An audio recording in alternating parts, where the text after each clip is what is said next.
Guys, no, sa video ngayon ari kita diri gyapon sa tubangan sa Ginbert firecrackers kag ito no, magkukuha tayo ng ideya na mga kapatid natin na mga badyaw no. Badyaw tawag sa inyo no? Opo. Badyaw. Sino pangalan mo to? Sino yung pangalan mo to? Jenny Boy.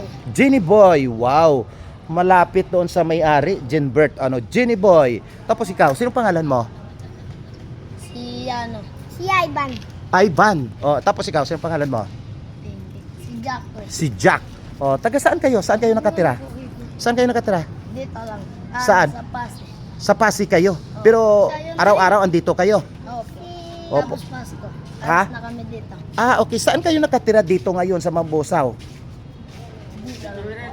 Doon kami po. Doon lang, dito lang banda. Opo. Basta dito sa Mambusaw. Pagkatapos ng pagkatapos ng Paskwa or Pasko, wala na kayo dito, alis na kayo dito. So kumusta naman yung pagpananatili nyo dito sa Mambusaw? Sa mga ayaw. Aga pa ngayo, oo. So marami naman kayong nahingan. Wala pa. Okay naman yung Mambusaw nun, hingan. Okay, so ibig sabihin mababait yung Mambusaw nun. Yan, maraming salamat, no? Okay, so nakabili na kayo ng ng palupok niya? Ng paputok? Opo. Okay. So saan nyo binibigay yung hiningi nyo? Mga pambili isda at saka pagkain. Pangbili ng isda at saka pagkain. Wala kayong binibigyan na tao. Opo. Sigurado kayo. At least sa inyo yan papunta yung hininga nyo. Opo. O ito, may kasama pa silang babae. Sino pangalan mo?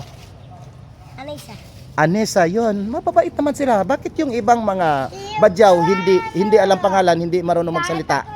Hindi kami po. Mayroon bang iba't ibang klaseng badyaw ba? Oo. Di ba yung ibang badyaw hindi makapagsalita? Oo.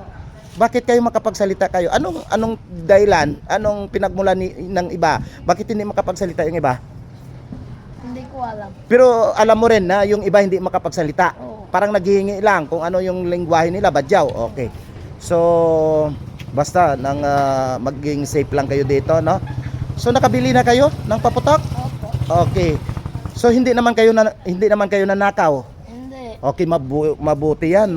Yan ang mga mababait, no? Kasi bawal yung magnakaw. Oo, Pagalitan. masama. Yun, masama. Pagalitan kayo ng Panginoon, ano? Oh, sige. Basta wag lang kayong maghingi dito sa mga tao, lalong-lalo na pag nagdadasal o kung kaya kumakain, ha? Dapat maging lang kayo, ha? Maging honest kayo at mabait sa kanila, ha? Para bigyan kayo ng tao. Okay? So, anong masasabi mo dito sa Mambusaw? Mangayo. Okay, basta naghingi lang sila, mangayo kung sa Ilonggo pa. So, amo lang ina guys, no? Amo ning mga utod naton nga mga badyaw, nga mga mabuot. So, ulitin natin. Maraming salamat, ha? Okay. Salamat. Bye-bye. So, tulungan na lang natin ito guys. Basta importante, no? Yung mababait lang at yung paghingi ba nila nasa tamang oras, no? Huwag lang maghingi na nagdadasal o kaya kumakain, no? Katulad ng iba dyan, kahit nagdadasal o kumakain yung tao, mayroong kausap, naghingi. Sila hindi, di ba? Tama ba? Ayun, okay. So, sa ulitin, maraming salamat guys. Bye-bye.